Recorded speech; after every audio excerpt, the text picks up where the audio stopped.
Imagine walking into a room full of people, each wearing a mask. Some are smiling, some are frowning, but none of them reveal their true faces.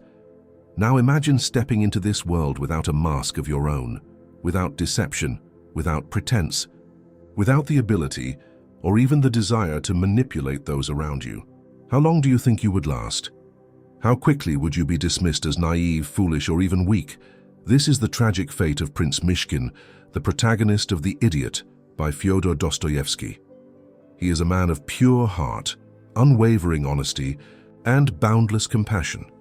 And yet, rather than being admired for these qualities, he is ridiculed, manipulated, and ultimately broken by a society that cannot comprehend his goodness. But this is not just a story from 19th century Russia. It is a reflection of a painful truth about human nature that remains just as relevant today. Why do good people so often find themselves at a disadvantage in the world? Why does sincerity invite mockery rather than respect? And most importantly, if being good leads to suffering, is it still worth it? By the end of this discussion, you will have a completely new perspective on kindness, morality, and the hidden dangers of being too good in a world that rewards cunning. The final insight we will explore is the most shocking of all, and it will change the way you see not just the world but yourself. To understand why goodness is often mistaken for foolishness, we must first look at what society truly values. We like to think that we admire honesty, kindness, and integrity. But do we really?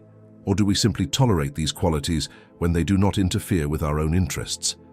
Throughout history, the people who rise to power are rarely those who are purely good. Instead, they are those who know how to navigate the complexities of human relationships, who understand when to be ruthless and when to be charming, who know how to hide their true intentions behind a carefully constructed persona. Niccolò Machiavelli in The Prince argued that a ruler must be willing to act immorally if necessary, because the world does not reward goodness, it rewards results.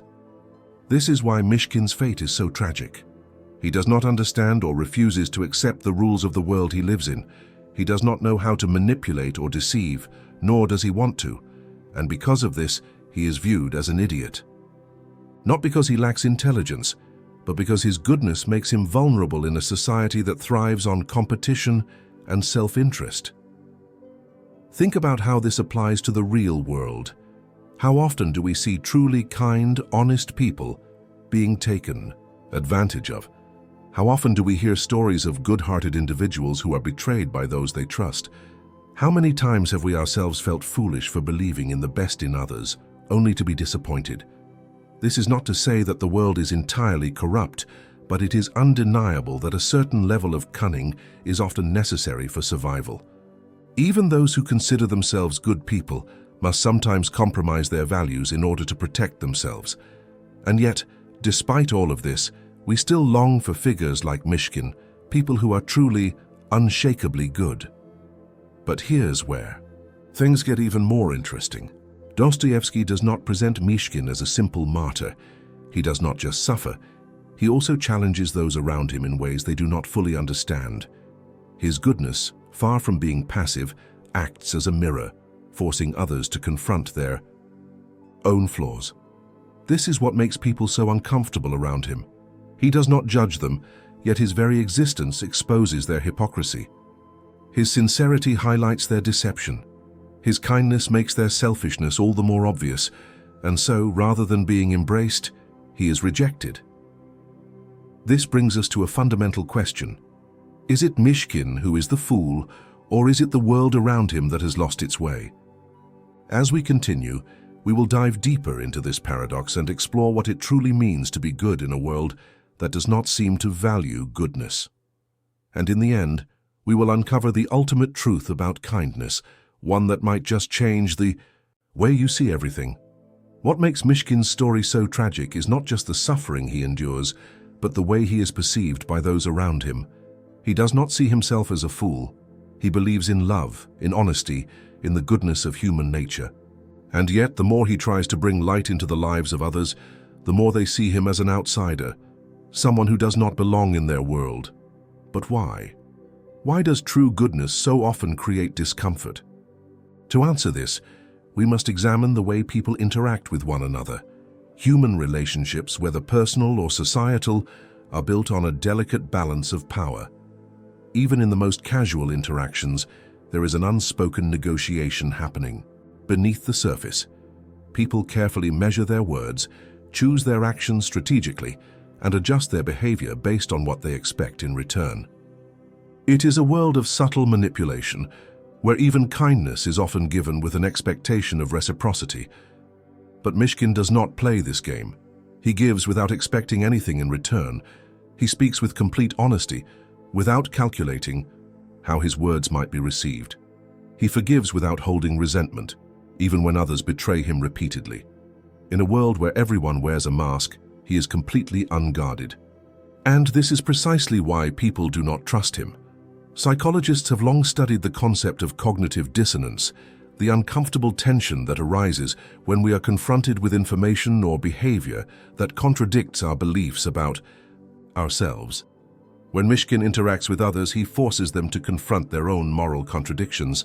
They may claim to value kindness, but when faced with true, unconditional goodness, they feel exposed. It makes them realize how far they have drifted from their own ideals. And rather than accepting this uncomfortable truth, they reject the person who reveals it to them. Consider how we often react to people who are exceptionally good. When we hear stories of selfless individuals who dedicate their lives to helping others, we admire them.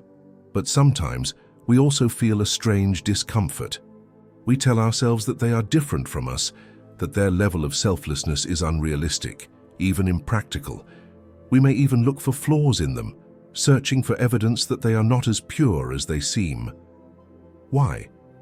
Because accepting their goodness would mean questioning our own choices, our own compromises, our own moral justifications. This is exactly what happens to Myshkin. He becomes a symbol of something unattainable, an ideal that people admire in theory but reject in practice. His presence disrupts the social order, not through force but simply by existing. Dostoevsky uses Myshkin to explore a deeper truth about human nature. We do not truly want perfect goodness in our lives. We think we do, but when faced with it, we find it overwhelming, even suffocating. Goodness without calculation, without boundaries, without the usual human flaws, is something that most people do not know how to handle. And because of this, instead of elevating the good person, society often isolates them. But does this mean that goodness is meaningless? That being a good person is a mistake? Here is where things become even more complex. Despite all the suffering he endures, Myshkin does not regret his kindness. He does not become bitter. He does not wish to change who he is. And in this, Dostoevsky offers us a profound insight. The value of goodness does not lie in how others perceive it, but in its inherent nature. In other words, true goodness does not need validation. It does not require admiration or reward. It exists not because the world appreciates it, but because it is the right way to be.